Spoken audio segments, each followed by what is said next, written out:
Hello hi నమస్తే friends. ఈరోజు నేను ఎంతో tasty and healthy curry egg paneer capsicum curry ఎలా ప్రిపేర్ చేసుకోవాలో చూపించబోతున్నా.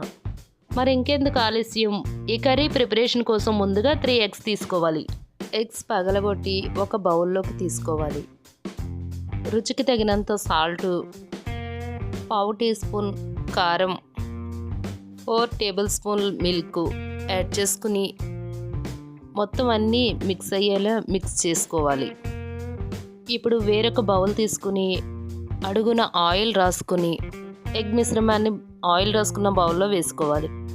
ఇప్పుడు ఈ ఎగ్ మిశ్రమాన్ని స్టీమ్ మీద పెట్టి 10 మినిట్స్ స్టీమ్ చేయాలి. ఇది ఉడికేటప్పుడు స్టవ్ లో ఫ్లేమ్లో పెట్టుకోవాలి. చూడండి, 10 మినిట్స్ తర్వాత రెడీ అయిపోయింది.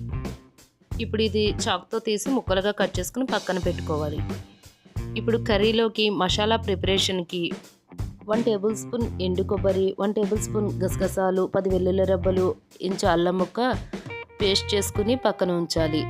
స్టవ్ వెలిగించి బాండి పెట్టుకుని 3 టేబుల్ స్పూన్ ఆయిల్ వేసి ఆయిల్ హీట్ ఎక్కిన తర్వాత 2 పెద్ద సైజు ఆనియన్స్ కట్ చేసుకుని యాడ్ చేసుకోవాలి. ఈ ఆనియన్స్ ఫ్రై అయ్యేటప్పుడు రుచికి తగినంత సాల్టు, 1/2 టేబుల్ స్పూన్ పసుపు యాడ్ చేసుకోవాలి. ఈ ఆనియన్స్ ఫ్రై అయ్యేటప్పుడు మాడిపోకుండా స్టవ్ను లో ఫ్లేమ్లో పెట్టుకుని మధ్య మధ్యలో కలుపుకుంటూ ఆనియన్స్ గోల్డెన్ బ్రౌన్ కలర్లోకి వచ్చే వరకు ఫ్రై చేసుకోవాలి.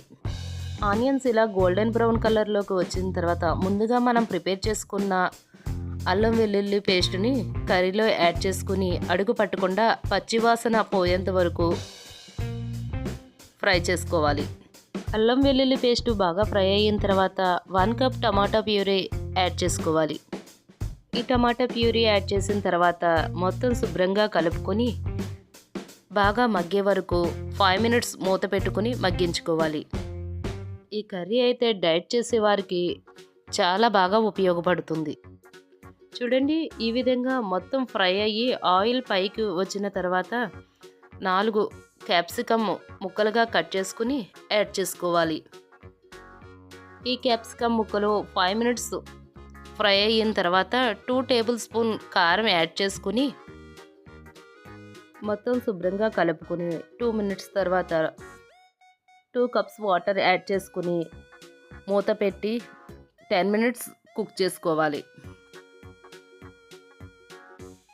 10 మినిట్స్ కుక్ అయిన తర్వాత మనం ముందుగా ప్రిపేర్ చేసుకున్న ఎగ్ పీసెస్ కర్రీలో యాడ్ చేసుకుని మొత్తం కలుపుకొని మరో 5 మినిట్స్ కుక్ చేసుకోవాలి. మనం కరెక్ట్గా ప్రిపేర్ చేసుకుంటే ఎగ్ పన్నీర్ ముక్కలు సేమ్ పన్నీర్ ముక్కల్లాగే కనబడతాయి.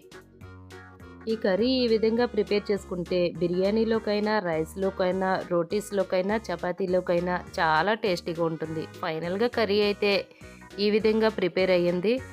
ఫైనల్గా కొత్తిమీర చల్లుకొని వేడివేడిగా సర్వ్ చేసుకుంటే చాలా టేస్టీగా ఉంటుంది. నేనైతే ఈ కర్రీని రాగి రొట్టెల్లోకి ప్రిపేర్ చేశాను. ఫ్రెండ్స్, మరి మీరు కూడా ఎవరైనా గెస్ట్లు వచ్చినప్పుడు అప్పటికప్పుడు పన్నీర్ ఇంట్లో లేకపోయినా ఈ egg paneer and capsicum curry ఇలాంటి డిఫరెంట్ స్టైల్లో ప్రిపేర్ చేసుకుంటే చాలా టేస్టీగా ఉంటుంది. ఫ్రెండ్స్, మీకు కూడా ఈ ఎగ్ పన్నీర్ క్యాప్సికమ్ కర్రీ నచ్చిందా? నచ్చితే లైక్ చేయండి, షేర్ చేయండి, సబ్స్క్రైబ్ చేసుకోండి. Thank you for watching friends.